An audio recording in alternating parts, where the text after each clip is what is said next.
Ito pa mga bossing ko, ang isa sa mga pinakamaganda rin na dapat ay magawa po natin mga bossing.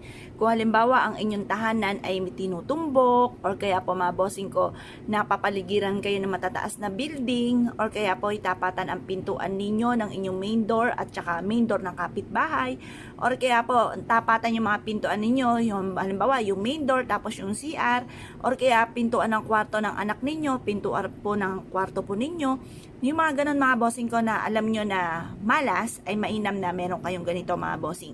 Or kaya po katapat kayo ng ospital, katapat kayo ng simbahan, ayan po, or kaya meron kang malaking puno sa harapan ng inyong tahanan na ayaw mo talaga siya naputulin. Ngayon po mga bossing, mainam na meron kayong ganito. At saka yung main door na katapat ay poso, or kaya po ay main door, katapat ay bangin or kaya imburnal, yung mga ganun mga bossing, or drainage, yung mga ganyan. Ngayon, kailangan nyo po nito. Kailangan nyo lamang na malinis na tubig. Pagkatapos mga bossing ko ay asin, suka, mga bossing kahit anong klase ng suka, at ganun din po ang ating barya. Ang gagawin lang po natin mga bossing ko, maglalagay ka dito ng asin. Dami-damihan nyo na yung asin mga bossing. Mas marami, mas okay po ito. Yan. Tapos, harap ka sa may gawin silangan habang ginagawa nyo po ito na mga bandang 6:30 or alas 7. Yan. Pagkatapos mga bossing, sunod na natin itong ating suka. Yan. Suka natin, mahirap lang siyang buksan, mga bossing. Yan. Tapos, pagka lalagyan natin to ng suka, ang suka natin, tansyahin na lang natin. Mas marami, mas okay po siya. Yan, yung suka natin. Yan, lagyan lang po natin siyang ganyan.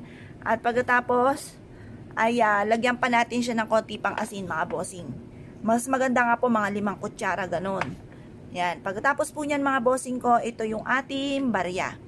Lagay nyo lamang po dito mga bossing. Tapos sabay mag-wish ka, ibulong nyo po dito na sa pamamagitan nito makakamit nyo lahat ng inyo po mga pinapangarap bukod sa inyo pong sipag at tiyaga. Kung maraming pangarap, marami rin ang kayod. Kung ikaw po ay gusto nyo magkaroon ng mansyon na bahay, mansyon din ang pagkayod. Basta positive lamang. Ito po isang kap lamang para mas maging positibo yung tao, para kung may mga kamalasan na darating ay pantabay ng mga kamalasan. Kasi po mga bossing ko, ang tubig mabisang panghigop ng mga negatibong enerhiya. Ang asin ay ganun din mga bossing ko at nag-a-attract ito o humahatak ng swerte sa pera. Tapos yung suka, ganun din, nagki-cleansing siya ng kapaligiran. Tapos, nagtataboy po ng mga kamalasan. Tapos yung barya, para mabilis gumulong ang magandang kapalaran, makamit lahat ang mga pinapangarap. Proven po ito mga bossing. Kaya kung kayo po naniniwala at nais po itong gawin, wag na po kayong magpatumpik-tumpik pa, subukan nyo po ito. At ito po yung makakatulong upang sa ganon magtuloy-tuloy ang pasok ng swerte. Maraming mga blessing na darating sa inyo once na meron kang ganito, makakatulong po ito upang sa ganon makamit kaagad ang mga pinapangarap. Kung ikaw ay naniniwala at nais po itong gawin, wag na kayo magpatumpik-tumpik pa, subukan nyo po ito, proven po ito, napakaswerte. Yun lang po mga bossing, good luck po sa inyo po lahat.